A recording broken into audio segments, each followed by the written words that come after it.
1 Kings chapter 21. Seizure of Naboth's vineyard. Naboth the Jezreelite had a vineyard in Jezreel, next to the palace of Ahab, king of Samaria. Some time later, Ahab said to Naboth, "Give me your vineyard to be my vegetable garden, since it is close by, next to my house. I will give you a better vineyard in exchange. Or, if you prefer, I will give you its value in money." Naboth said to Ahab, "The Lord forbid that I should give you my ancestral heritage." Ahab went home disturbed and angry at the answer Naboth the Jezreelite had given him. "I will not give you my ancestral heritage." Lying down on his bed, he turned away and would not eat. His wife Jezebel came to him and said to him, "Why are you so sullen that you will not eat?" He answered her, "Because I spoke to Naboth the Jezreelite and said to him, 'Sell me your vineyard,' or, if you prefer, I will give you a vineyard in exchange." But he said, "I will not give you my vineyard." Jezebel his wife said to him, "What a king of Israel you are! Get up, eat and be cheerful. I will give you the vineyard of Naboth the Jezreelite." So she wrote letters in Ahab's name, and having sealed them with his seal, sent them to the elders and to the nobles, who lived in the same city with Naboth. This is what she wrote in the letters: "Proclaim a fast and set Naboth at the head of the people. Next, set 2 scoundrels opposite him to accuse him.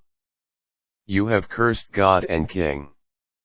Then take him out and stone him to death."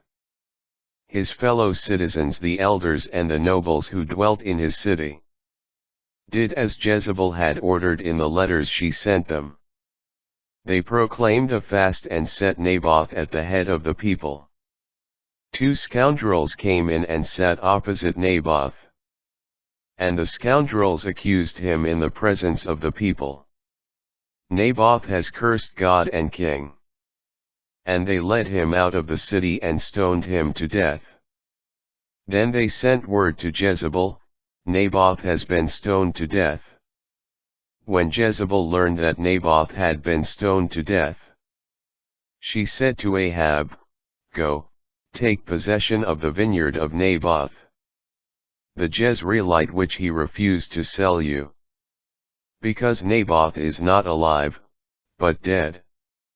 When Ahab heard that Naboth was dead, he started on his way down to the vineyard of Naboth the Jezreelite, to take possession of it. Prophetic condemnation. Then the word of the Lord came to Elijah the Tishbite. "Go down to meet Ahab, king of Israel, who is in Samaria. He will be in the vineyard of Naboth, where he has gone to take possession. Tell him, 'Thus says the Lord, after murdering, do you also take possession?' And tell him, 'Thus says the Lord, in the place where the dogs licked up the blood of Naboth, the dogs shall lick up your blood, too.'" Ahab said to Elijah, "Have you found me out, my enemy?" He said, "I have found you, because you have given yourself up to doing evil in the Lord's sight.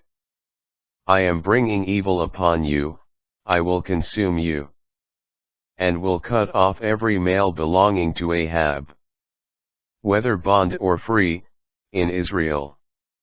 I will make your house like that of Jeroboam, son of Nebat, and like the house of Baasha, son of Ahijah. Because you have provoked me by leading Israel into sin against Jezebel, too, the Lord declared. The dogs shall devour Jezebel in the confines of Jezreel. Anyone of Ahab's line who dies in the city, dogs will devour. Anyone who dies in the field, the birds of the sky will devour. Indeed, no one gave himself up to the doing of evil in the sight of the Lord as did Ahab, urged on by his wife Jezebel. He became completely abominable by going after idols, just as the Amorites had done, whom the Lord drove out of the Israelites' way. When Ahab heard these words, he tore his garments, and put on sackcloth over his bare flesh. He fasted, slept in the sackcloth, and went about subdued. Then the word of the Lord came to Elijah the Tishbite. Have you seen how Ahab has humbled himself before me? Since he has humbled himself before me, I will not bring the evil in his time. I will bring the evil upon his house in his son's time.